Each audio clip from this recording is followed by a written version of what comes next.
Oke, sekarang kalau misalnya pada video sebelumnya kita sudah membahas mengenai biaya saham preferen, dan sekarang kita akan membahas biaya saham biasa. Nah, untuk biaya saham biasa sendiri, ini nanti dibagi lagi. Yang ada yang dari sumbernya, dan sumbernya juga dibagi lagi. Jadi ya agak banyak. Jadi untuk biaya saham biasa itu terbagi lagi menjadi dua, yaitu yang bersumber dari laba ditahan dan yang melakukan penerbitan. Jadi kalau yang sekarang yang kita bahas ini adalah biaya saham biasa yang bersumber dari laba ditahan.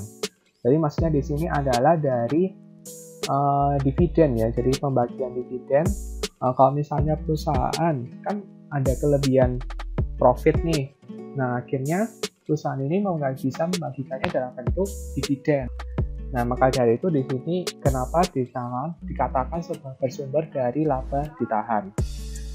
Nah, untuk yang pertama yaitu kita akan masuk ke model yang pertama, yaitu discounted cash flow model. Jadi untuk yang model yang pertama ini, di sini ada contoh soalnya, yaitu perusahaan saat ini membayar dividen Rp200 per lembar. Pada tahun depan, perusahaan tersebut berencana membayar dividen sebesar Rp230 per lembar.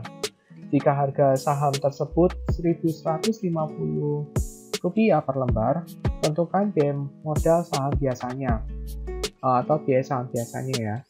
Jadi di sini kita bisa melihat untuk yang discounted cash flow model, untuk yang model pertama ini, kita bisa lihat kenapa kok ini ciri-cirinya ya.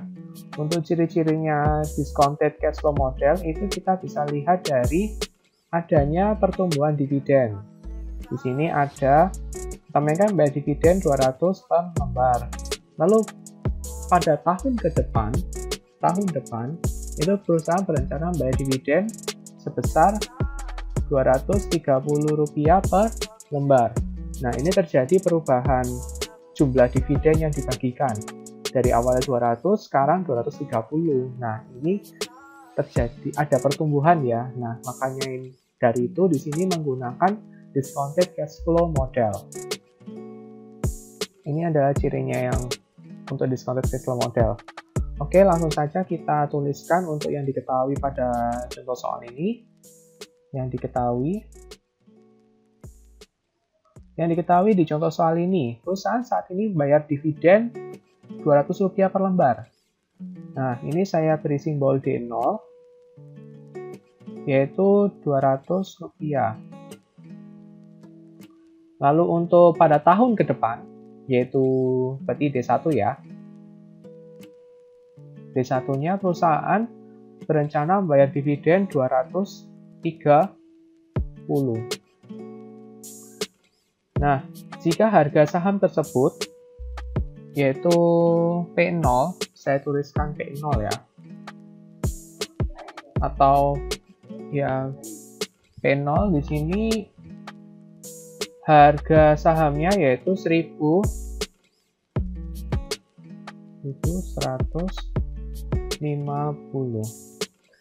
Nah, tentukan biaya modal saham biasanya. Di sini yang ditanyakan adalah KS.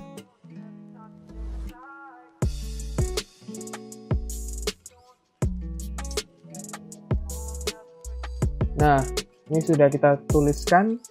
Jadi di sini untuk rumusnya, untuk mencari KS ya, KS sama dengan rumusnya adalah D1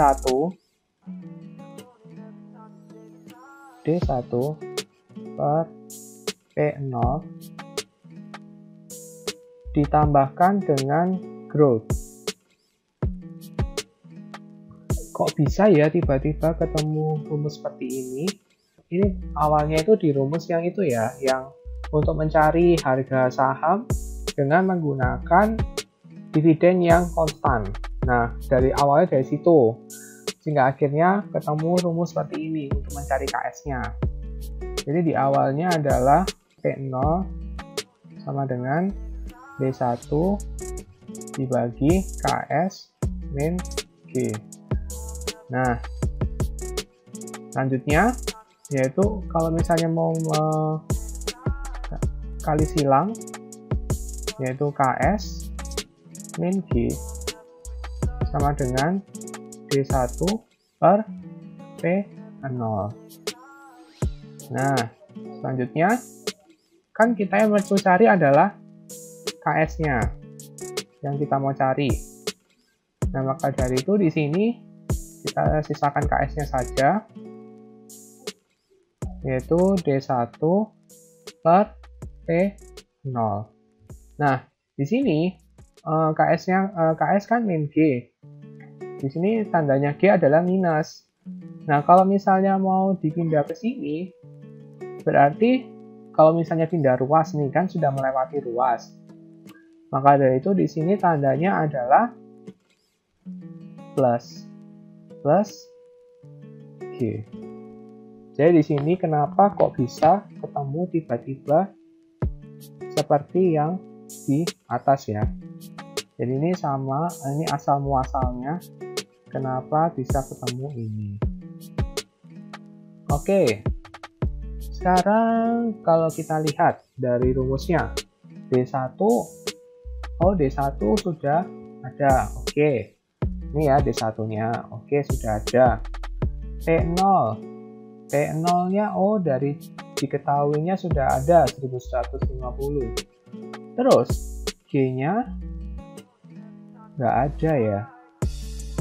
Nah, untuk mencari G, maka dari itu kita perlu mencari growth-nya dulu. Pakainya pakai apa? Yaitu dari pertumbuhan dividennya. Ini kan pertumbuhan dividen, berarti kita menggunakan untuk mencari growth-nya. Di sini kita menggunakan rumus seperti pada itu return pada harga saham.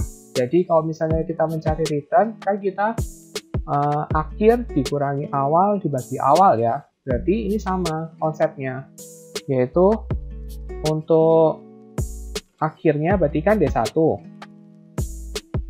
dikurangi awalnya yaitu D0 dibagi dengan D0. Nah, selanjutnya yaitu D1-nya 230 dikurangi dengan 200 dibagi dengan 200. Terus selanjutnya 230 kurangi 200 hasilnya 30 dikurangi dengan dibagi dengan 200. Maka hasilnya adalah 0,15 atau 15%. Oke, sekarang kita sudah menemukan G-nya. G-nya sudah ketemu, yaitu 15%. Nah, oke, selanjutnya kita masukkan ke rumusnya. Saya kerjakan di sini ya.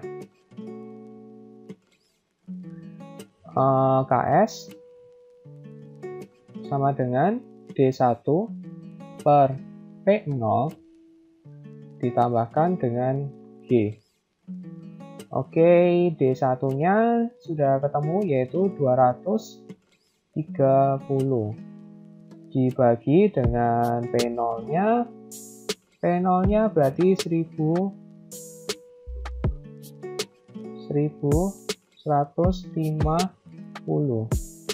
ditambahkan dengan G. G-nya ini ya, yaitu 0,15. Oke, sekarang kita hitung dulu. 230 untuk yang bagian ini dulu ya, karena kita harus kalau misalnya tambah dengan bagi, menang bagi, berarti kita harus membaginya terlebih dahulu. Itu 230 dibagi 1150 itu hasilnya 0,2. Ini hasilnya ini ya. Ini hasilnya 0,2. Ditambahkan dengan 0,15. Maka hasilnya adalah 0,2 ditambah 0,15, hasilnya adalah 0,35. Oke, sekarang kita sudah menemukan hasilnya, atau bisa ditulis seperti ini, 35%. Oke, kita sudah ketemu hasilnya dari biaya modal saham biasa dari laba ditahan, yaitu 0,35 atau 35%. Oke, untuk tetap pelajari ya untuk video-video ini, dan juga untuk video setelahnya akan membahas mengenai biaya saham biasa yang bersumber dari laba ditahan tapi model yang berikutnya. Oke, sampai jumpa.